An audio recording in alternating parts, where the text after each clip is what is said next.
Vamos lá? Paz do Senhor a todos vocês.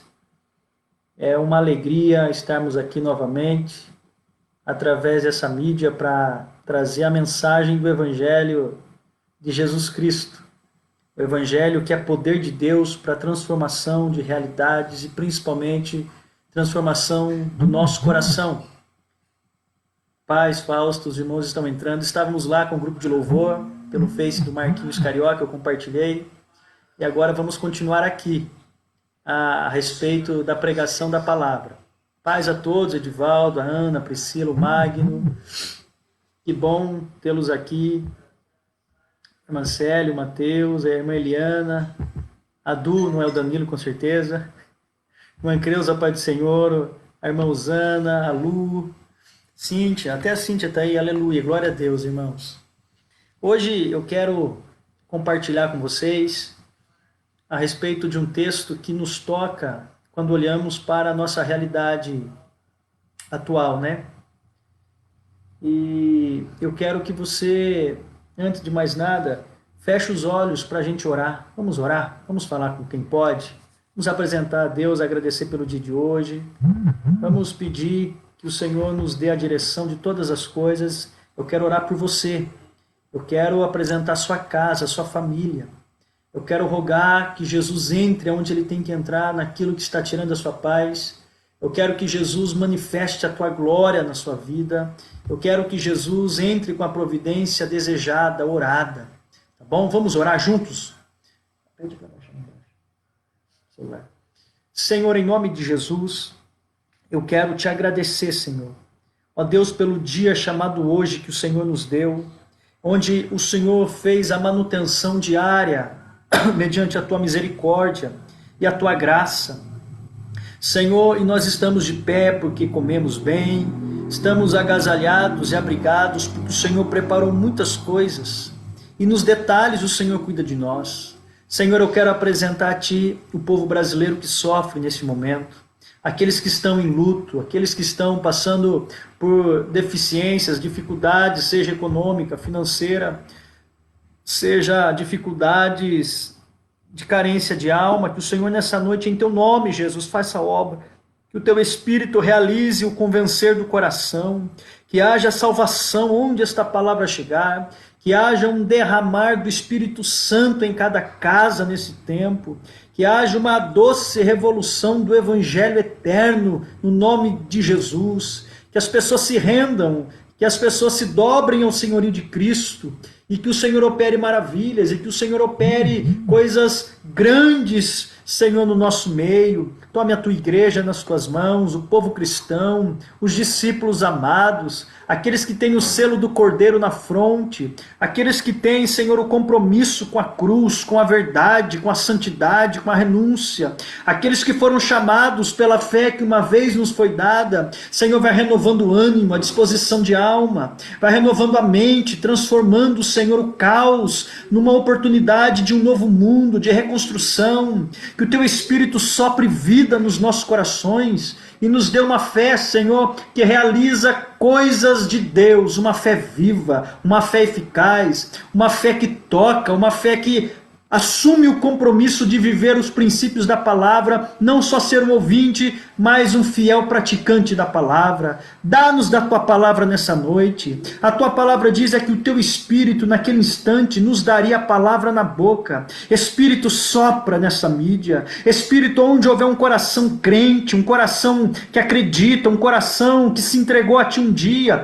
vai entrando nesta casa, vai entrando neste negócio, vai entrando, Senhor Jesus, nesse relacionamento, nessa questão de enfermidade, vai repreendendo, Senhor, em nome de Jesus, vai repreendendo todo o mal que age no obscuro, no escondido, em nome de Jesus que haja libertação, em nome de Jesus que haja cura, em nome de Jesus que haja um renascer, que haja um fluir do Espírito Santo, para a glória do Teu nome, em nome de Jesus, amém, e amém. Que Deus abençoe vocês. Vamos lá. Eu quero refletir com vocês hoje o livro de Neemias, o capítulo 1, apenas 4 versos aqui do livro de Neemias, lá do Velho Testamento. Nós vamos meditar em Neemias, capítulo de número 1.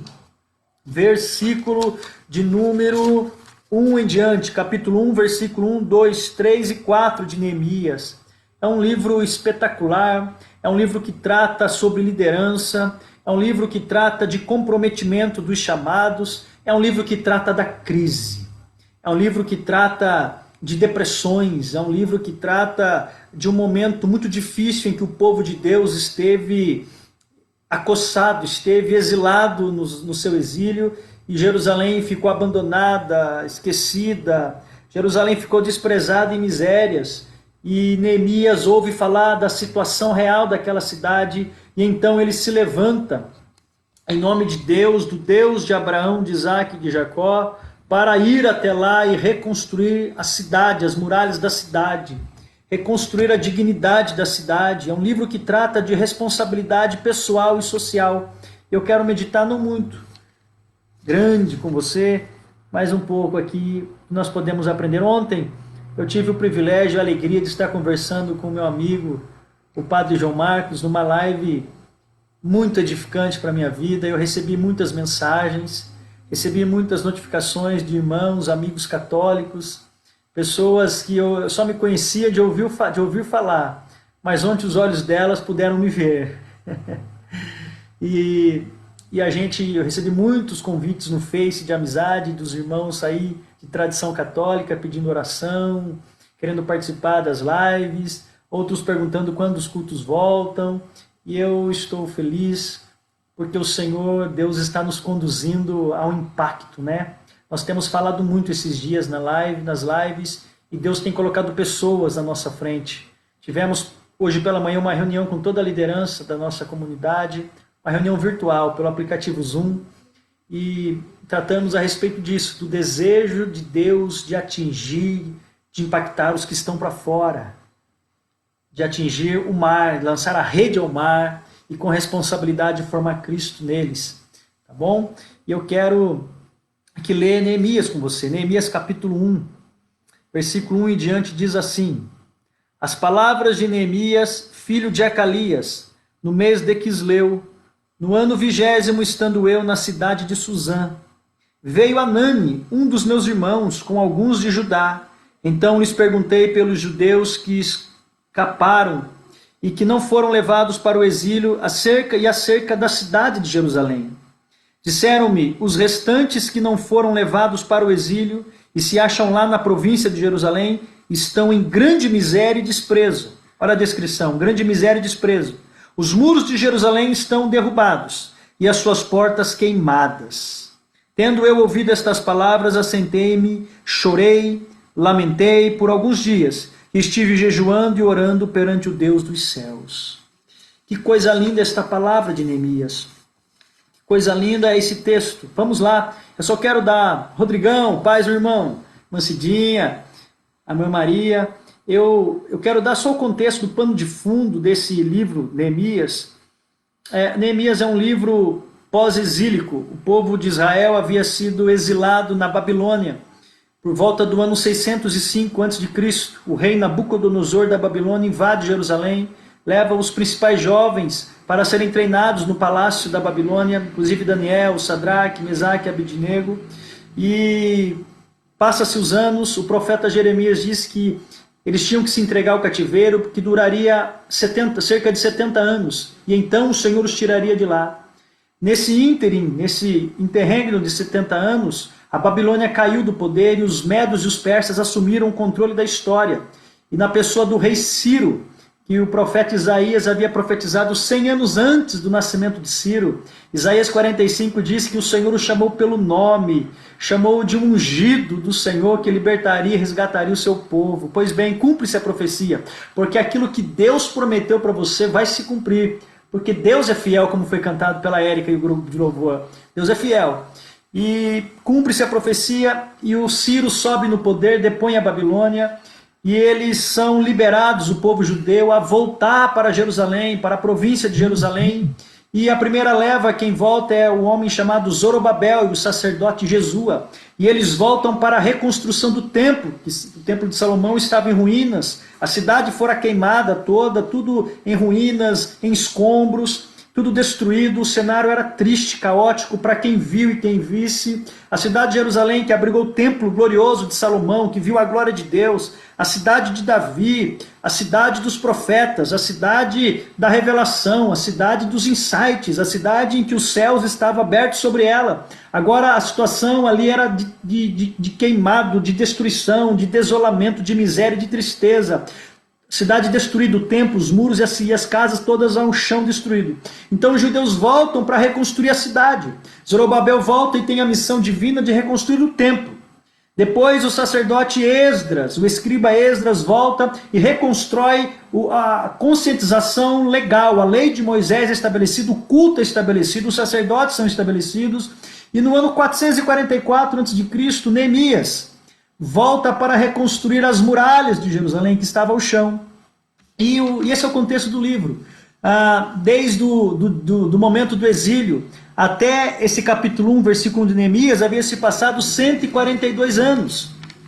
142 anos e a cidade em escombros, as muralhas em escombros, as casas destruídas, o cenário era cinzento, o cenário era um quadro feio de fumaças, de cinzas, de nada, de ausência de vida, de ausência de movimento, de esperança, de sonhos.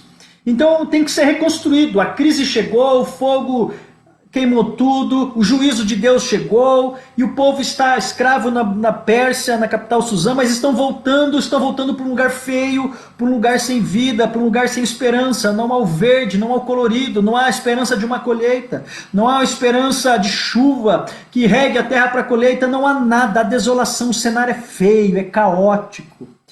E Neemias fica sabendo desse cenário. Ele é copeiro do rei Artaxerxes na Pérsia antiga, na cidade de Suzã, no palácio de Suzã. Ele tem uma posição muito alta. Ser copeiro naqueles dias era uma posição, era um cargo público. Alguns dizem que ele foi o primeiro-ministro do rei Artaxerxes, e ele tinha essa posição, alto salário, bem-estar. O copeiro, ele era uma espécie de cobaia daquilo que o rei comia e bebia. Naqueles dias havia muita trama para tirar o rei, então, para ver se a bebida estava envenenada ou não, ele experimentava primeiro, ele guardava, ele protegia o rei, era um confidente do rei Artaxerxes. E Neemias fica sabendo que o irmão dele, chamado Anani, foi até a província de Jerusalém, e aqueles que voltaram estavam lá tentando retomar a vida numa dificuldade tremenda, e ele ouve um relatório. Ele pergunta: como estão os meus irmãos e como está a cidade de Jerusalém? E quando Anani começa a relatar: olha, os restantes que lá estão, que não estão no exílio mais, estão na província, estão em grande miséria, estão em desprezo. Os muros da cidade de Jerusalém estão caídos e as suas portas todas queimadas. A cidade não tem cara de cidade. A cidade exala fumaça, exala coisa velha, exala um tempo de miséria, de fome, de pestes, de desesperança, de falta de perspectiva, de falta de visão de horizonte, de falta de desejos, de falta do elan, da paixão de reconstruir e retomar a vida. A cidade está caída, arruinada. E quando Neemias ouve isso, ele ouviu porque ele perguntou, e quando ele ouve isso, ele para e diz o texto que, tendo ouvido essas palavras, assentei-me. Imagina o choque que ele leva. Assentei-me e chorei. Lamentei por alguns dias. E então fui jejuar e orar e falar com Deus. Aí, a partir do versículo 5, é uma oração de confissão, de arrependimento. Ele confessa o pecado dele, do povo dele. E então ele vai falar com o rei Artaxerxes, que o libera, e ele acha graça diante do rei, e o rei dá madeira, dá elementos para a reconstrução, e ele volta a reconstruir a cidade. Com muita dificuldade, inimigos se levantam, mas ele reconstrói. O que esse texto tem a ver comigo, com você aqui hoje, na cidade de Itaí? O que esse texto tem a ver comigo, com você, nessa realidade triste de pandemia? Uma das lições que eu quero extrair daqui é que Neemias, ele não conhecia Jerusalém. Havia 142 anos, desde então do exílio. Ele nasce ali na província da Média, da Pérsia, mas os pais dele estão enterrados lá, os ossos estão lá, os familiares estão lá, a história dele está lá, da genealogia dele, da ascendência dele, do Deus dele, é o cenário, o palco dos acontecimentos divinos e soberanos e gloriosos de Deus foi em Jerusalém, está tudo lá queimado em cinzas. Ele está muito bem, ele é um copeiro do rei ali formado no palácio real, no palácio do inverno do rei Artaxerxes, tem a confiança do rei, devia ganhar muito bem, devia ter seus privilégios, devia estar num comodismo tremendo, devia estar com uma vida estável, devia estar tudo sob controle, tudo acontecendo no ritmo da plena normalidade, no novo normal, mas de repente ele ouve uma notícia, e a notícia que ele ouve é que a sua família, é que o seu povo, a sua cidade está destruída à beira do caos. A sua cidade está incendiada, queimada, sem governo, sem legislação. A sua cidade está de causar horror. A sua cidade dá medo, está feio, um cenário feio, caótico. E ele senta ao chão, ele sente o baque dessa notícia. E ele chora, se lamenta. E depois ele vai falar com o rei. Você sabe quanto tempo? Da notícia da atual realidade da cidade de Jerusalém até ele falar com o rei? 4 meses. Ele fica em jejum e oração por 4 meses falando com Deus, buscando em Deus, e então ele acha graça diante do rei. Uma das primeiras lições que eu aprendo aqui, gente, é que Neemias, ele era copeiro, mas ele não era engenheiro de construção. Ele não era arquiteto, não era um pedreiro, um mestre de obra. Não era alguém que sabia reconstruir muros, reconstruir portas, sentar porta, pregar prego. Ele era copeiro, um trabalho mais de habilidade sensível. Ele era um trabalhador burocrático, técnico. Ele não era um peão que sabia fazer as coisas, principalmente da obra, da reconstrução. E você sabe o que eu aprendo? É que Deus não procura em nós a profissão exata. Deus não procura em mim e em você a profissão que Ele precisa. Deus procura em mim e em você um coração que ame o seu povo. Deus procura em mim e em você um coração que tenha compaixão pelo povo de Deus, pelo povo da sua cidade, pelo povo da sua família. Deus não está procurando uma profissão perfeita. Deus não está procurando um profissional ideal. Deus não está em busca de um profissional com um currículo muito bom, com experiência no setor público, no setor privado, de investimento, de empreendedorismo. Deus não está procurando um profissional que tenha um bom pedigree. Deus está procurando em nós, nesse tempo de crise, um coração que ame o seu povo, um coração disposto a deixar o comodismo do palácio, a deixar a estabilidade da sua vidinha monótona, a deixar a estabilidade de ser confidente do rei Artaxerxes. Deus está procurando um coração que seja movimentado pelo amor. Quando Neemias ouviu aquilo, ele não tinha nada a ver com aquilo, não nasceu nem lá, não foi responsável pela queda de Jerusalém, mas o coração dele queimou. Quando ele ouve notícia de que a crise chegou no meio do seu país, da sua cidade, do seu povo, ele não cruzou os braços e diz, não tem nada a ver com isso. Ele não cruzou os braços dizendo assim, bom, eu vou orar e Deus faça. Ele não cruzou os braços e disse assim, olha, isso aí não foi minha culpa, é culpa de quem está lá, governando errado, fazendo tudo errado, decretando tudo errado. Eu não tenho nada a ver com isso, ele que colhe o que ele plantou, ele não faz isso. O coração de Neemias é um coração consolador, é um coração confortador. Neemias, ele tem a empatia, ele sofre com a compaixão, e por sofrer e por amor, ele se movimenta. E o movimento de Deus é o movimento do amor. O movimento de Jesus de Nazaré é o movimento da empatia. O movimento de Jesus de Nazaré que Deus quer implantar em nós e que o Espírito Santo está construindo em cada um de nós é o movimento que move o amor pelas pessoas, pelas necessidades das pessoas. Ele não era pedreiro, não era construtor, nem engenheiro civil, muito menos arquiteto. E o que eles precisam? Reconstruir muro, casas e portais. Eu não sei fazer, eu não posso. Não é comigo que Deus está falando. Pelo amor de Deus. Deus não está procurando os profissionais capacitados. Deus não está procurando os engenheiros da Odebrecht, pelo amor de Deus. Deus não está procurando os arquitetos do país. Deus está procurando corações que ainda sentem a dor do outro. O Espírito Santo protesta no nome de Jesus, porque Ele te chamou. Não é para você apenas saber uma informação dEle, não é para você que está hoje aí quietinho, talvez deitado na sua cama, comendo uma sopa gostosa, com uma janta preparada, mas você está sabendo da notícia, que na nossa cidade está aí mesmo, não precisamos ir longe. Tem pessoas que não têm cobertor, tem pessoas que não têm casa, tem pessoas que não têm alimento, que não têm leite, que não têm remédio. E o que você está fazendo diante dele? desta informação. Deus deseja, no nome de Jesus, levantar uma igreja responsável, levantar não uma igreja institucional com uma placa instituição. Deus quer levantar você, para chorar com os que choram, para sentir a dor de quem tem dor. Deus me chamou, não é para ficar sentado numa sala, mas é para sair nos becos e vielas, suportando, carregando, dando o que se pode, porque a cidade de Jerusalém estava um caos, porque a cidade de Jerusalém estava em ruínas, tudo caído, sem coluna, sem referência. E quando Neemias ouve aquilo, ele diz: eu vou me sentar e vou chorar. Você sabe de uma das doenças da nossa geração? É que ela não consegue chorar mais. A nossa geração, ela chora pelos filmes de Hollywood. A nossa geração, ela chora porque ela perdeu o emprego. A nossa geração é uma geração que chora porque bateu o mindinho no sofá, num dia frio, mas ela não consegue chorar pela causa do próximo. Jesus lançou em rosto esse protesto diante da sua geração.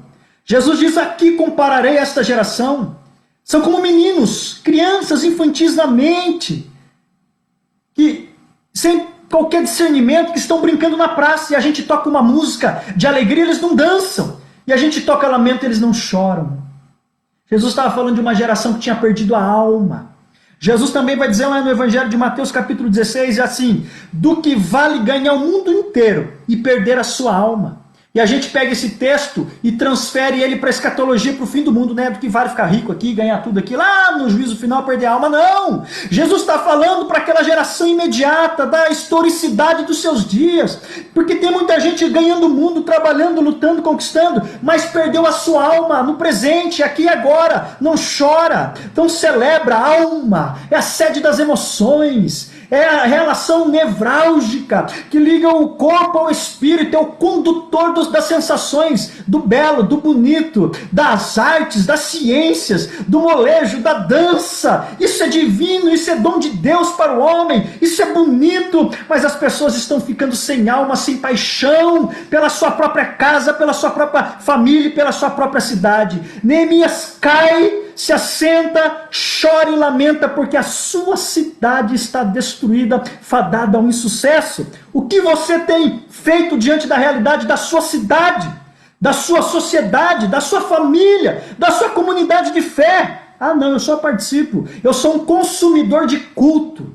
Eu sou um consumidor de pregação. Pastor, prega aí para nós. O senhor prega, o senhor fala algumas coisas que o Tico e o Teco aceita aí, tá mais ou meninho? Prega pra gente. O grupo de louvor canta bonito, a moçada toca. Aí eu chego, eu sinto paz. Consumidor de culto. Jesus não procura consumidor de culto. Jesus procura doadores de vida. Jesus procura doadores de esperança. Jesus procura doadores de sonhos. Jesus procura doadores de perdão, de carinho, de afeto, de aconchego, porque essa é a comunidade por qual Jesus morreu. Uma comunidade de luz, uma comunidade de sal, que tem um bom tempero, uma comunidade apaixonada por cuidar de gente, por suprir necessidade.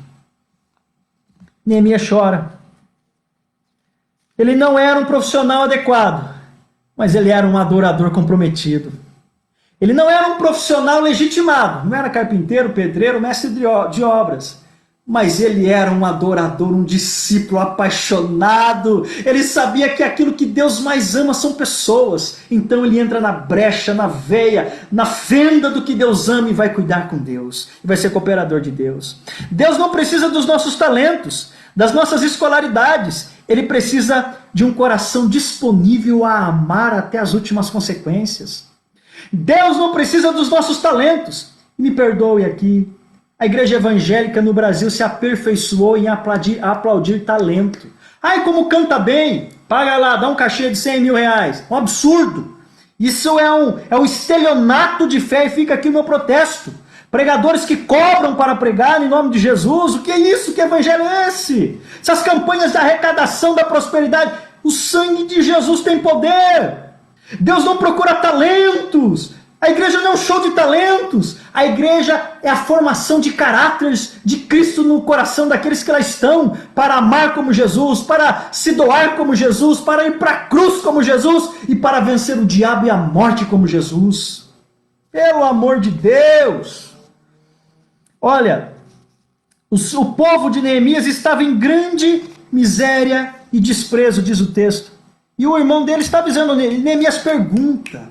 O pastor Hernandes Dias Lopes, um homem muito sério, que eu aconselho você a ouvi-lo. Para de ouvir gente que não fala o evangelho, por favor. Ouça o pastor Hernandes Dias Lopes, um homem muito sério.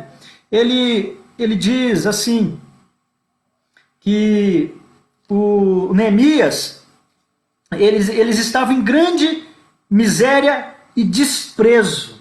Ele diz que todas as nações em volta de Israel, de Jerusalém, ao verem a cidade queimada a fogo, sem lucro, sem PIB, sem movimento de finança, de orçamento, todas as nações viraram as costas para Israel. E elas diziam, cadê o Deus deles? Onde estão os profetas deles agora? Onde estão os homens que falavam no nome desse Deus agora? Porque a grande pergunta da crise, minha gente, não é onde está Deus. Deus está no trono. A grande pergunta é onde está o povo de Deus que está na terra, sabendo de Deus, conhecendo o amor de Deus, que não faz nada por ninguém, que não se oferece a se doar, a servir, seja para alimentar alguém, seja para ministrar sobre alguém, seja para pôr a mão sobre o ombro de alguém, interceder, seja para abraçar alguém. Não é só pregando com o microfone que faz obra de Deus, não é só cantando, pelo amor de Deus. A obra de Deus é crer naquele que Ele enviou, é encarnar Jesus na minha vida e eu me tornar um Jesus na vida das pessoas. Imagina Jesus chegando à nossa cidade. Imagina Jesus entrando na sua casa. O que você faria? Pois bem, Jesus tem que ser visto em nós. Jesus é movimentado através da gente. Eles estavam em grande miséria e desprezo. O que é miséria? Fome, sede, sem amparo financeiro, pobres de maré, sem casa habitacional, sem água encanada, sem encanamento em esgoto. São denúncias de uma cidade em ruínas. Eles estão em miséria. E também, essa miséria é uma miséria de alma, sem esperança, sem vida, sem pulsão e em desprezo. Ou seja, carência emocional. Você já ouviu falar disso? É uma miséria de alma. Uma mente tão pequenininha que se fecha diante de qualquer coisinha. Um autovitimismo, uma autocomiseração. Eles estão em desprezo. Ninguém gosta mais de mim, Deus se esqueceu de mim, e nós estamos aqui para morrer. E agora detalhe. Diz que os muros da cidade e as portas de Jerusalém, havia várias portas, estavam destruídos e queimados. Os muros, o que significa? Qual a significância, o sentido de descrever que os muros estão caídos? Os muros naqueles dias, para cidades que eram cidade-estado, é o caso de Jericó, é o caso de Jerusalém, é o caso de Nínive, eles eram o símbolo da proteção do seu Deus, da sua divindade em torno daquela sociedade. Então os muros de Jerusalém no chão estavam dizendo, o Deus deles os abandonou. Não existe mais segurança, não existe mais amparo, não existe mais a sensação de paz. Não é essa sensação que a gente vive? Quanta violência crescendo, gente. Outro dia eu estava conversando com um policial militar, amigo meu, ele dizia que a cidade de Itaí é uma das cidades mais violentas da nossa região. As pessoas não têm senso de segurança, de paz, a liberdade de ser quem se é. As muralhas estão no chão. Significa, Deus os abandonou, estão vulneráveis a qualquer ataque do inimigo, a qualquer lança, a qualquer seta lançada, um dardo do inimigo. As muralhas protegiam, tinham as torres que protegiam. Sabe o que é isso? Era um anúncio que Jerusalém estava desguarnecida da presença. Estava desguarnecida de pessoas que levassem a presença. Por isso que quando Neemias ouve isso, ele tem uma missão, reconstruir os muros e as portas da cidade. Por quê? Porque eu farei a minha parte, minha missão, edificando os muros e as portas da cidade. Ou seja, a minha presença, a minha obra, a minha ação trará segurança à minha família, à minha sociedade, à minha cidade. Isso fala de disponibilidade de agir, disponibilidade de colocar a mão na massa. Eu não sou pedreiro, não tem problema, vamos construir isso aí. Com uma mão você segura a sua espada e com outra você trabalha. Ele organiza as pessoas em torno da muralha para todos construírem. Você sabe em quanto tempo foi edificado aquele muro? Ficou 142 anos caído. Mas quando chegou um homem de Deus, alguém que ama, que é movido por amor e tem coragem e disponibilidade de vida e doa a sua vida e sai da zona de conforto para doar a sua vida.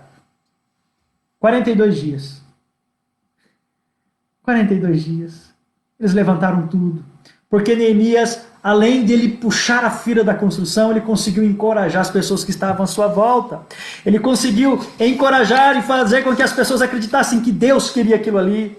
Nelson Mandela foi um grande presidente da África do Sul, um homem que ficou preso, um ativista.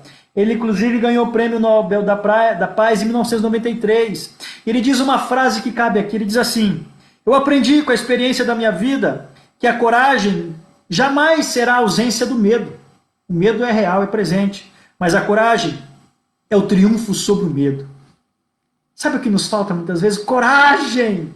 Se desprender de coisas, se desprender de conceitos, se desprender do que os outros vão dizer, do que os outros vão pensar, se desprender da sua vaidade, se desprender do seu egoísmo e você ir e fazer o que Deus está ordenando que você faça. A cidade estava em miséria e desprezo e a proteção da cidade estavam vulneráveis, caídos. Aí diz ainda, e as suas portas queimadas. Sabe o que é as portas? Livro de Deuteronômio, de Números, a lei de Moisés diz, prescrevia que os juízes de Israel julgavam as causas do povo nas portas. Então os anciãos ficavam nas portas das entradas da cidade julgando a causa do povo.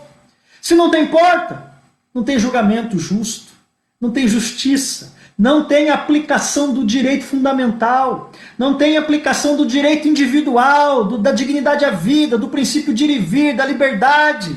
Não, se não tem porta, se está queimada, reina a injustiça, reina a corrupção, reina a desigualdade, reina o abuso do poder.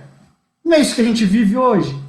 Você vê o poder judiciário politizado, intervindo na harmonia dos poderes, na independência dos poderes. Você vê o poder executivo perdido com medo do judiciário. Você vê o poder legislativo muitas vezes trocando, toma lá da cá. Meu Deus, parece que as portas da justiça dessa nação estão queimadas. E o que nós vamos fazer, cristãos? Tudo começa com uma pergunta. Neemias pergunta, como está o meu povo e a minha cidade?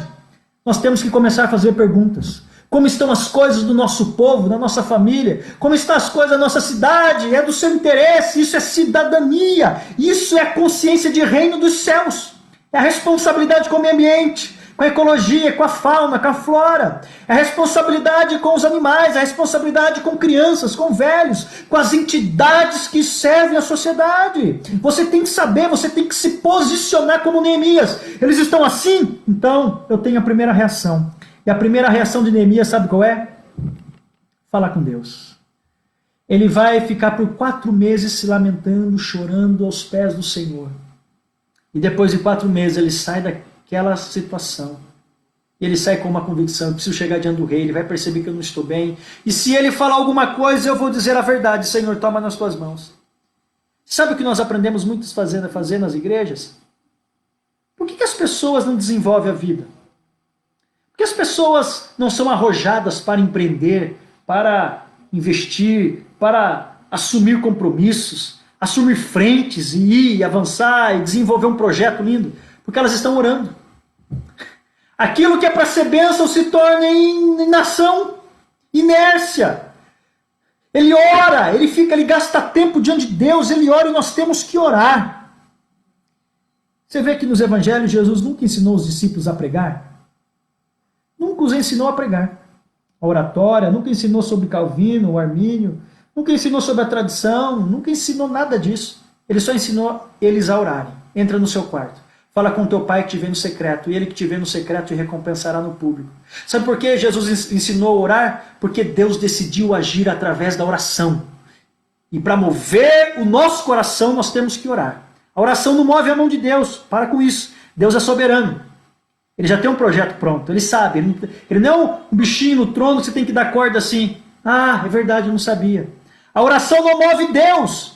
A oração me move, me tira da zona de conforto e me faz sentir as batidas do coração de Deus. E entrar no propósito daquele que faz todas as coisas. A oração nos move. Por isso que Neemias vai orar. E quando ele ora, ele entra numa iluminação, num estado de iluminação, de revelação, que ele sabe o que tem que fazer, muito embora não seja pedreiro, construtor, ele tem que ir lá. Como que ele sabe disso? Porque a oração é um abrir de cortinas da eternidade, que nos conecta com aquele que tudo sabe, que tudo pode, que tudo é. E quando você conecta e equilibra o seu coração e alinha o seu coração aos propósitos de Deus, você não fica parado. Você não fica criticando as pessoas. Você não fica dizendo assim, mas ninguém chama eu, ninguém faz nada por mim, ninguém lembra de mim, estou em crise de fé porque ninguém me liga. Me desculpa, o evangelho não tem base para isso. Isso é um problema seu, é uma dificuldade do seu coração, você precisa de cura. Tá bom? A sua fé está adoecida. Mas aquele que se conecta ao coração de Jesus, ao propósito do Pai, o Espírito impulsa. Como a Daiane disse pela manhã, o Espírito está soprando nas nossas costas, está nos empurrando para fora. Chamados para fora, para levar o evangelho em qualquer frente, em qualquer situação, seja de sociologia, de filosofia, seja de professor, seja de palestra, seja de política social, de ações públicas, seja de ministério, seja de qualquer canto, o Senhor está nos soprando para levar o evangelho, porque parece que a ruína está implantada, o cenário é de desesperança, o cenário é de caos, o cenário é de medo, o cenário é de pandemia, parece que está tudo ruído, a esperança ruiu, o temor a Deus está assolado, o relacionamento da família está abalado, a política está caindo, a religião ruiu. O que nós estamos fazendo nesse tempo? Se não, temos que nos levantar diante de Deus, bater no peito em oração e falar, Senhor, estou aqui. Como o profeta Isaías diz, a quem há de ir por nós? A quem enviarei? A resposta é fulminante, eis-me aqui. Não é eis-lo lá, eis aquele ali, eis-me aqui. Do meu jeito, na minha simplicidade, eu estou aqui para abraçar o teu propósito, ó Paizinho eterno, porque só faz sentido viver para viver os teus propósitos. Se não for para viver os propósitos de Deus, o sucesso será um fracasso. Ele tem duas reações. A primeira é orar. Nós temos que orar. Eu estava aconselhando essa semana uma professora que eu conheci, gente boa de Deus. Ela disse, pastor, mas eu não sei orar. Eu falei, minha irmã, eu também não sei. Ela falou, mas como o senhor é pastor e não sabe orar? Eu falei, então, foi o apóstolo Paulo quem disse em Romanos 8 que a gente não sabe como convém, mas o Espírito Santo, ele decodifica o grito, o grunhido da nossa alma. O Espírito Santo, ele decodifica as sensações estranhas que a gente não sabe falar. E ele leva tudo diante do trono da graça de Deus. E ele geme com gemidos inexprimíveis. E ele roga como um advogado paráclitos, um consolador. Ele roga por nós. Ele sabe o que a gente tem, o que a gente é. Ore! Não sei orar, fique em silêncio com Deus. Deus quer nos mover através da oração. Nós temos que orar. E depois de orar, vai estabelecer em você paz. Ele fala como um árbitro de paz no seu coração. Se levante com coragem, com ousadia. Mas pastor, eu estou tão bem aqui no castelo, aqui no palácio de Suzã, do rei Artaxerxes, eu sou até copeiro do rei, eu tenho um bom salário, eu tenho um bom prestígio, eu tenho um bom nome, olha, eu tenho fama, eu sou o copeiro do rei, eu tenho a intimidade do rei, eu sou confidente do rei, eu estou seguro aqui nesse castelo, nesse palácio, nesse paço real, eu estou aqui, e o seu povo morrendo lá, sofrendo de fome, de miséria, de injustiça, sem referência de esperança, de luz, de paz. O que você vai fazer? Então, é tempo de se levantar, igreja de Jesus. Chega do tempo, já passou em que a igreja ela é coadjuvante, ela é boi no meio da boiada. É chegado um tempo em que a igreja tem que assumir um protagonismo, dela ser referência, dela ser aquela que traz a palavra da verdade, a luz da revelação, ela que tem Deus, ela que tem Cristo, ela apresenta Cristo ao mundo, não só através da fala, mas através da conduta, do bom testemunho social, do caráter, da verdade, da legitimidade, dos frutos, porque pelos frutos o conhecereis. Ele divide a agenda dele com quem tem necessidade. A sua agenda tem espaço para quem tem necessidade? Neemias abre mão do próprio sucesso do palácio pelo sucesso de Jerusalém, de uma cidade. Isso, gente, é o movimento do amor. Santo Agostinho disse assim, a medida do amor é amar sem medida. A medida do amor, escreva aí, é amar sem medida. O esplêndido Santo Agostinho, do século IV. A medida do amor é amar sem medida. Você tem limite no amor? Ah, gente, eu estou convencido, certo estou, de que o evangelho não é outra coisa senão se doar em favor de uma causa nobre, que beneficie pessoas, que ampare gente, que instrua pessoas, que tire elas do império das trevas e traga para o reino do Filho do Amor, não só através da falação, mas principalmente da conduta, do abraço, do carinho. Tiago, apóstolo, irmão de Jesus, na sua carta vai dizer assim, que a verdadeira religião é cuidar dos pobres, das viúvas, dos órfãos. Ah, ele diz assim, não seja só um ouvinte, seja um rigoroso praticante daquilo que você ouve. Há quanto tempo a gente está na igreja só fazendo culto? E como eu digo sempre, culto não é para mim, não é para você, culto é para Deus. Eu quero perguntar para você o que você faz pela sua sociedade, pela sua cidade, pela sua família. Qual é o grupo que você afeta? Qual é o impacto da sua vida? Vamos lá. Se você morrer hoje, eu creio que você vai para o céu. Alguém vai sentir saudade da sua vida? Alguém vai falar, não, a gente perdeu uma grande peça no quebra-cabeça dessa causa. Não! Se ele morrer hoje, ele foi morar no céu, amém, mas a terra vai sentir muita falta dele. Se não for assim, gente, não vale a pena, vira qualquer religião, mais uma religião como qualquer outra religião. O evangelho não é uma religião, é a certeza das coisas que não se veem, é a convicção de fatos, de que eu ando com Deus e Deus anda comigo, e aonde eu entro nessa cidade, nos setores públicos, da calçada eu ando, dirigindo o carro, nas ruas, ele entra comigo, mas para que ele entra? Se não para deflagrar o bom cheiro de Cristo para a vida, se não para tocar pessoas, para fluir, porque o rio de Deus não é uma lagoa estagnada, o rio de Deus é um rio que flui, é o Paulo que diz que onde abundou o pecado, superabundou. É como uma torrente que rompeu os diques, as barreiras se romperam e superabundou o rio, a graça e a vida de Deus. Nós precisamos nos levantar como um protagonismo. Eu desafio você, cristão, de matiz católica, de matiz protestante, evangélica, pastor, líder que me ouve, que vai me ouvir depois na gravação. Eu te desafio a unirmos a nossa fé e nos levantarmos com o protagonismo de fazer mudanças, de fazer impacto nessa cidade através do único movimento de Jesus, o movimento do amor. E não existe amor para dentro. E não existe, o apóstolo João escreve, não ameis só de palavras, filhinhos, mas ameis de obras. Meu Deus, olha, e nós precisamos mudar, nós precisamos impactar a nossa realidade, a nossa volta. Que tipo de cristianismo é esse que a gente vive? Que evangelho é esse que não impacta ninguém? Tá tudo meia boca, levando de barriga, sem cor, sem gosto. Tá muito estranho. Porque é onde o apóstolo Paulo com a sua equipe chegava. Eles chegaram em Tessalônica, a região próxima à Macedônia. Sabe qual foi o comentário? Aqueles que transtornaram o mundo, viraram o mundo de ponta cabeça, já chegaram aqui trazendo Jesus. Porque onde Jesus chega é uma doce revolução. O bandido se converte, o viciado é liberto, o endemoniado é salvo, o doente às vezes é curado, às vezes não, mas a alma é curada. Ele tem a certeza da salvação, a paz, a perdão, a reconciliação e há um elo de amizade linda, crescente. Esse é o Evangelho de Jesus. Platão, um grande filósofo da Grécia Antiga, ele diz assim, para aqueles que querem mover o mundo, o primeiro passo será mover a si mesmo. Se mova hoje. O primeiro passo é mover a si mesmo. O primeiro passo é se mover. Como, pastor? Pela via do amor. Nós vivemos também uma crise, uma disputa entre empatia e alienação. Vou te explicar o que é empatia. Empatia é sentir a dor do outro. É deixar o outro entrar em você pela dor dele. E você vai pegar isso para você, não para te fazer mal, mas você vai pegar isso para levar diante de Deus.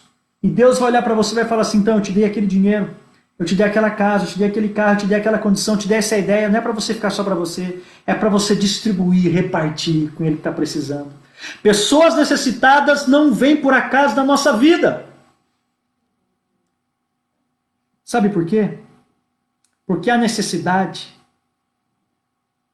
Presta atenção nisso que eu vou dizer. A necessidade. Talvez pode ser o grande sinal de Deus para você descobrir o propósito da sua vida. Qual foi o propósito da vida de Abraão? Só foi um. O Messias precisava nascer. Ele ia nascer onde? No Rio de Janeiro, loirão de olho azul? Ele tinha que nascer lá. O profeta Miqueias falou, em Belém, em Efrata. Então ele tem que nascer de uma genealogia, de uma história, de uma cultura, de uma família. Então Abraão precisa, é necessário. É necessário a descendência de Abraão. Aquele que vai abençoar todas as famílias da terra, o descendente, como diz Paulo.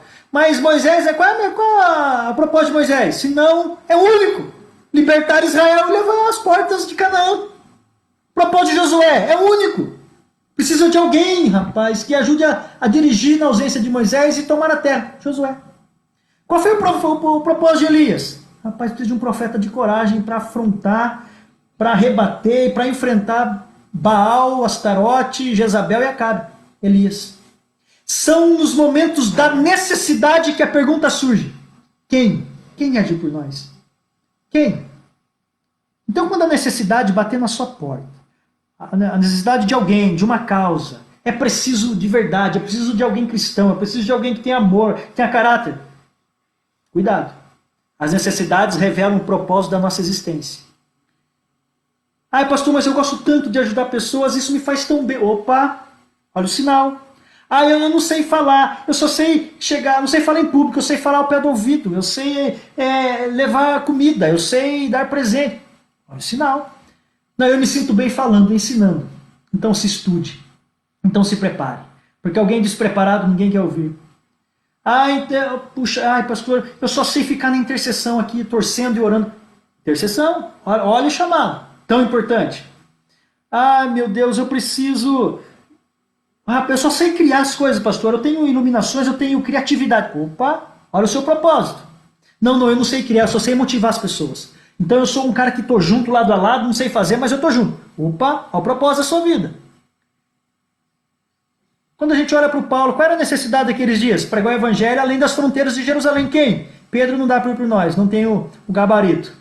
João tem que ficar aqui. Quem há de ir por nós? Tem um. Jesus tem sempre um. Jesus tem sempre alguém preparado. E ele levantou Saulo de Tarso para espalhar o evangelho para o mundo todo. Então, gente, as necessidades, tempos de crise de necessidade, são momentos em que Deus levantará pessoas que Ele tem propósito específico para fazer, para cuidar, para dirigir, para influenciar.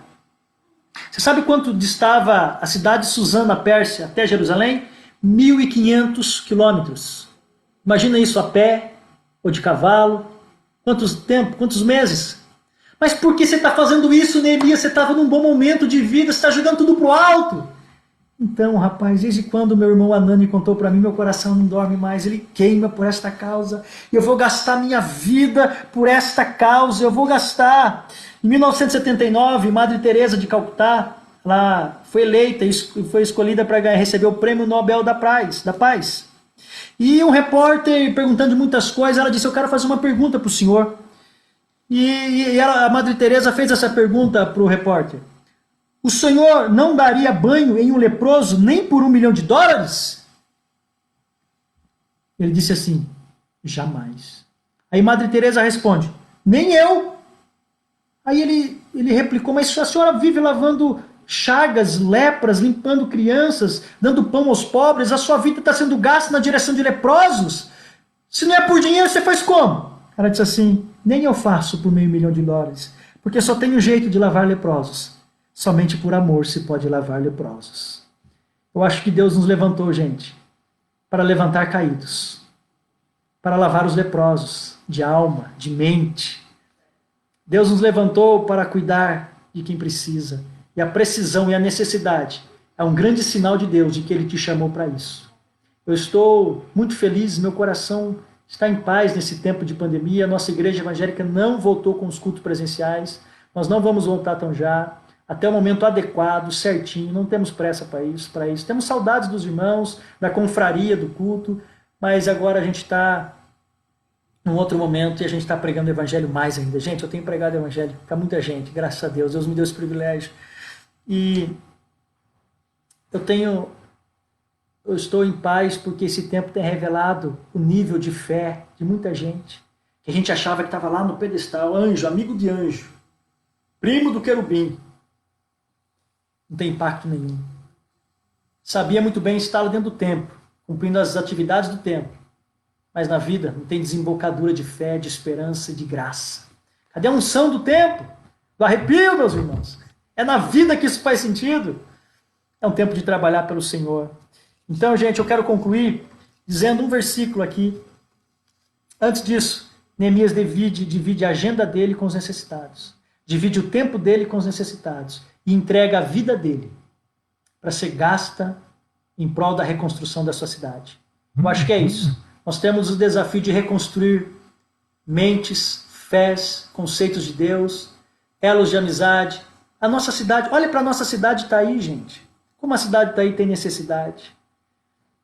Quem sabe não é para a gente suprir as necessidades do povo, dos carentes. Ah, mas eu não sei fazer isso.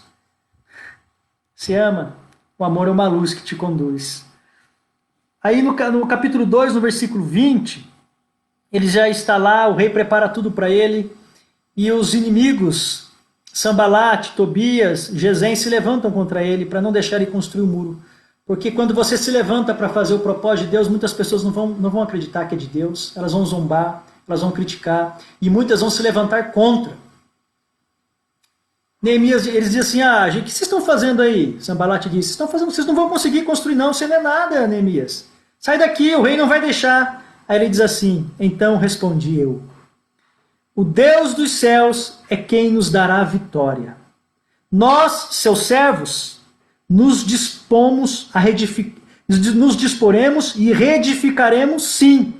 Vocês, todavia, não têm parte, nem direito, nem memorial na cidade de Jerusalém. Olha que lindo, que convicção, ele transmite convicção, ele encoraja todo mundo que está do lado dele. O Deus dos céus é quem nos dará a vitória. Mas você não consegue, você não sabe ser pedreiro, você não sabe reconstruir muros, você tem muita pouca gente, pouco tempo, os inimigos vão te vir. O Deus dos céus nos dará a vitória. O Deus que se encarnou em Jesus Cristo nos dará a vitória pelo sangue do Cordeiro. Nós, os seus servos, faremos uma coisa, vamos nos dispor. Eu vou dar a cara a tapa e nós vamos reconstruir sim. Porque nós não estamos aqui para brincar, nós chegamos para ser protagonista de uma nova história em Jerusalém e a luz e a glória do Cordeiro voltará a brilhar nessa cidade. E você? Como é que você tem vivido a sua vida? Tem afetado algumas pessoas? Tem abençoado vidas? Quero que você se levante, é o tempo de você ser encorajado, mas eu não consigo, eu não sei, pastor, escute, isso que eu estou dizendo é muito sério. O Deus dos céus te dará vitória, vai meu irmão, vai orar, Deus vai te dar entendimento, luz, direção, iluminação. Vai, eu preciso ir, vai pregar, vai orar, vai interceder por alguém, vai estender a mão, vai fazer essa obra que está no seu coração, vai fazer isso que Deus te colocou, é ler um versículo por dia, é postar nas mídias coisas boas, é parar de criticar, é parar de falar mentira, é parar de ser um crítico acirrado da destruição, um profeta da desesperança. Então pare com isso e assuma o protagonismo do amor. Desenvolva a solidariedade, a empatia, não seja um alienado. Eu comecei a explicar a empatia, sentir a dor do outro, é estar junto com o outro, dentro do outro. E alienação? Alienação é você saber das necessidades do outro. É você saber das precisões, das necessidades da sua sociedade. E você fala assim, não é comigo. Vira as costas. Eu sirvo ao meu ego absoluto. Jesus é aquele, como Neemias, que viu a desgraça da humanidade, que estava em ruínas, destruído, queimando no fogo do juízo, do pecado.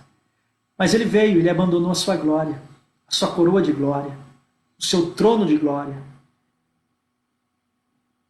E ele nasceu da Virgem Maria, de José da carpintaria. A cidade diminutiva e pequena, sem fama de Belém. E foi para Nazaré da Galileia crescer em um lugar de pobre, um lugar preconceituado. Nada de bom vinha de Nazaré da Galileia. Jesus está lá. E é de lá que ele tira os seus discípulos, os melhores homens daqueles dias, porque eles tinham amor, eles tinham pulsão pelo seu mestre, abandonaram tudo para segui-lo. E Jesus de Nazaré começa o movimento do amor. A lei dizia, não se aproxime da prostituta, ela tem que ser morta a pedradas. Jesus vai lá, defende a prostituta e diz que não tem pecado que atire a primeira pedra. a defende, a levanta, limpa as lágrimas dela e diz: minha filha, não te condenaram, nem eu te condeno. Vai em paz. Um leproso chega diante dele e diz: se tu queres, tu podes me limpar. Ele diz: oh, se quero, eu vim para isso, eu quero suprir a sua necessidade, eu quero estar na brecha da necessidade do outro. Eu sou a resposta da sua oração, leproso. Eu sou a resposta da sua oração, cego Bartimeu. Eu sou a resposta da oração de Maria e de Marta que oraram por Lázaro e ressuscitou. Eu sou a oração do mendigo, eu sou a resposta da oração dos pobres, eu sou a resposta da oração da necessidade. Deus nos levantará como resposta de oração de muita gente. Deus nos levantará como resposta de oração diante dos problemas do seu povo. Deus não vai enviar anjo, Deus não vai enviar querubim, serafim, Deus não vai enviar mais Jesus para fazer isso, porque já enviou. Deus vai me enviar. Deus vai enviar você com a sua história, com a sua experiência, para você ser um anjo diante das pessoas, para você ser boca de Deus, para você ser mão de Deus, para o seu dinheiro de Deus que vai abençoar muitas vidas. Aí sim, vai acontecer uma grande e doce revolução. Para encerrar de verdade, sabe, para concluir o que Neemias disse diante dos problemas dos outros, da sua cidade? Ele se comprometeu com a saúde da sua cidade. Ele diz assim: eu não posso ser de Jerusalém, orar nela, não fazer nada por ela, não é possível. Ele disse assim: eu quero fazer alguma coisa pela minha cidade. Eu quero fazer alguma coisa pelo meu bairro, eu quero fazer alguma coisa pela minha família, porque lá estão os meus ancestrais, há uma história da minha família lá. A nuvem esteve lá, a glória esteve lá, o rei Davi esteve lá, Salomão lá esteve, eles estão enterrados lá. Eu preciso, para honrar a memória deles, a história deles, para honrar o Deus de Jerusalém, eu preciso fazer alguma coisa. Neemias foi honrado e reconhecido na história não porque ele foi copeiro do rei Artaxerxes, uma alta posição. Ele foi honrado, sempre será lembrado na história, porque ele foi um reconstrutor e cumpriu o propósito de Deus para Jerusalém, para a cidade de Jerusalém. As nossas cidades clamam por Neemias, consoladores, pessoas que sentem a dor do outro, pessoas que são pontes de bênção, e os muros caem diante deles. Amém? Essa é a palavra que eu tinha a dizer a vocês hoje. Nada mais, nada além. Vamos orar? Dá, você vai pôr a música para mim, por favor? A Daiane achou uma música aqui, da Eichla, que fala sobre Neemias. Tá bom? Eu quero orar. Pode trazer aqui, Clarinha. Quer ver o pessoal aqui, Clarinha? Fala só oi. Vem aqui. Oi. Vamos ouvir esse louvor? Eu não conheço. Fecha os teus olhos aí onde você está.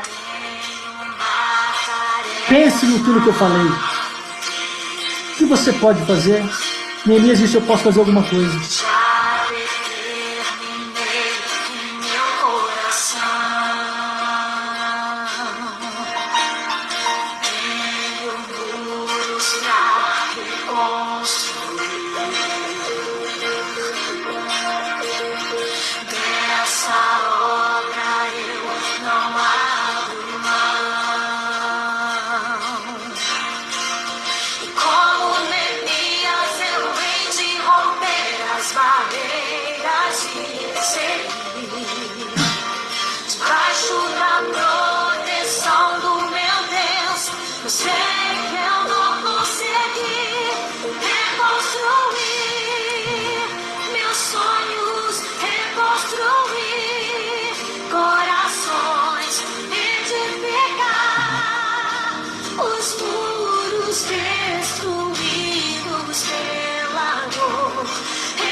Eu sei que eu vou conseguir. Tenho uma tarefa. Deus abençoe todos vocês. Todos vocês que entraram. É uma alegria muito grande estar aqui falando para uma tela e saber que vocês estão aí ouvindo.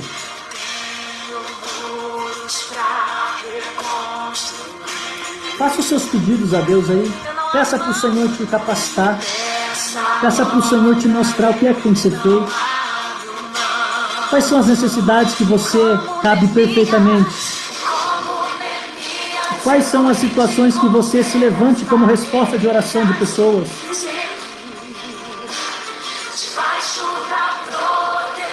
E abandona o comodismo do palácio, o alto salário, o nome, o prestígio de ser copeiro, posição alta, né?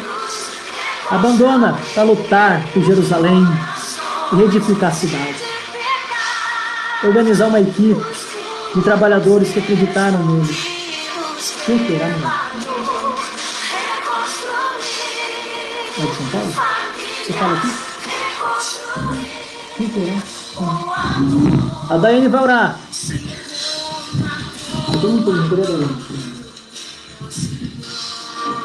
Graça e paz, irmãos, tudo bem?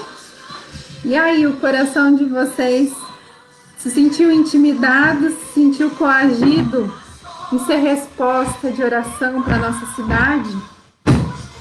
Em tudo isso que José Ramiro pregou, você percebeu alguma semelhança com a nossa nação, com a nossa cidade, o nosso bairro, até mesmo com a nossa casa?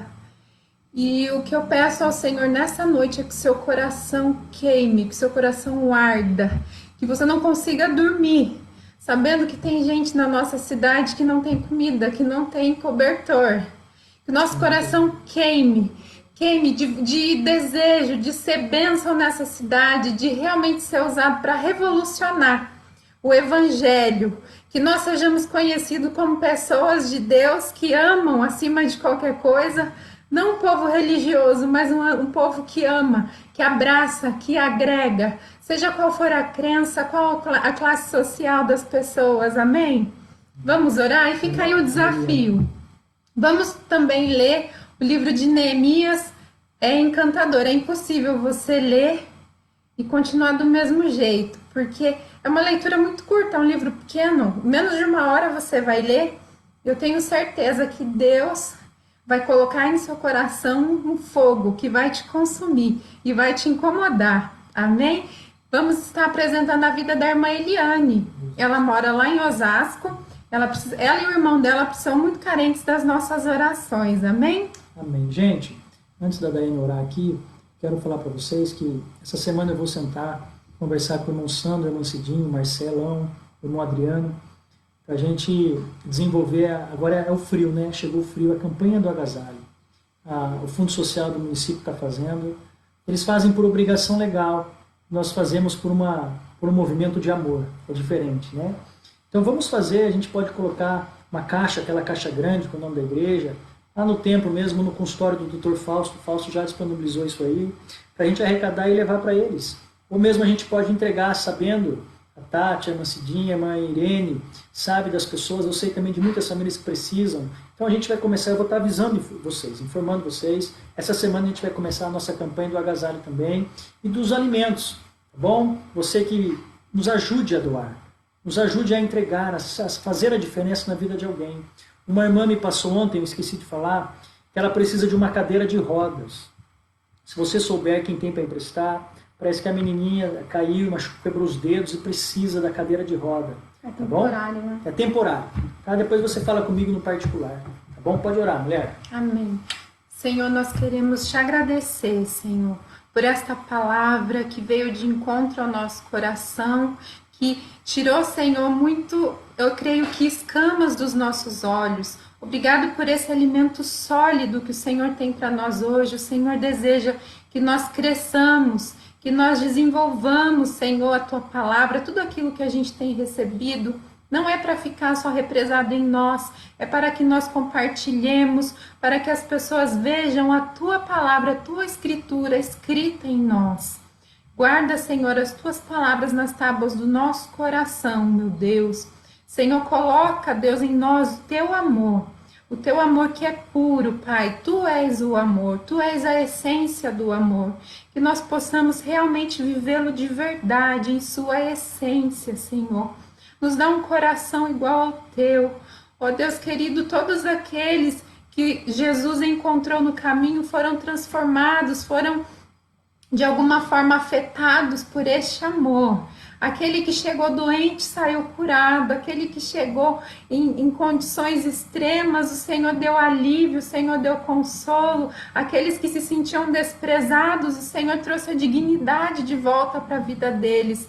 Que nós possamos ser um pouquinho, Deus querido, do teu Filho Jesus também na nossa cidade Itaí.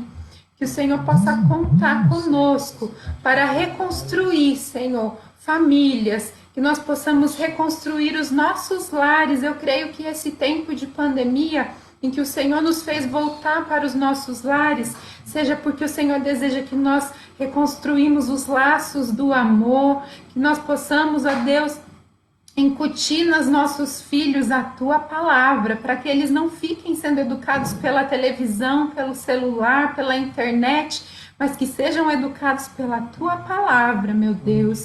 Que o Senhor possa contar com a tua igreja, Senhor, nesta cidade, para revolucionar, para restaurar todas as áreas desta cidade. Nós queremos apresentar na tua presença, no teu altar, a vida da irmã Eliane, Senhor.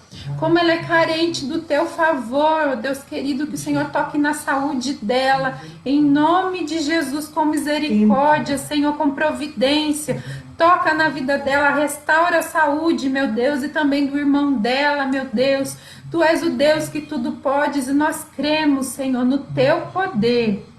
Em nome de Jesus, nós queremos que o Senhor também cuide, guarde a nossa cidade, os hospitais, o hospital, postos de saúde, todos os que trabalham nessa área sejam guardados e amparados por ti, Senhor. Em nome de Jesus. Amém. Amém. Gente, um beijão a todos. Fique com Deus. Bom? Que Deus abençoe a sua semana, que você possa refletir sobre isso. Bom? Abra sua agenda para a agenda de Deus. Abra o seu tempo para o Kairos de Deus. É tempo de ser de Jesus como nunca. É tempo de reluzir, é tempo de servir, é tempo de crer que o Deus de Israel nos dará vitória. Nós vamos nos dispor e vamos enfrentar e reedificar para a glória do Senhor e para que o nome de Deus seja exaltado sobre a nossa vida. Amém? Que Deus abençoe a todos os irmãos que entraram aqui. Vi muita gente entrando. Não deu para falar o nome das pessoas, o Magno, o Emerson, a Cidinha, José Oliveira. Deus abençoe a Lilita. Deus abençoe a irmã Eliana, todos vocês, Silvana, Solange, o Emerson. Fica com Deus todos. Ore por nós, irmã Creuza, irmã Osana, Deus abençoe, ore por nós. Tá bom? Deus abençoe a todos, em nome de Jesus. Franciele, uma boa noite a todos. Friozinho, né, irmãos?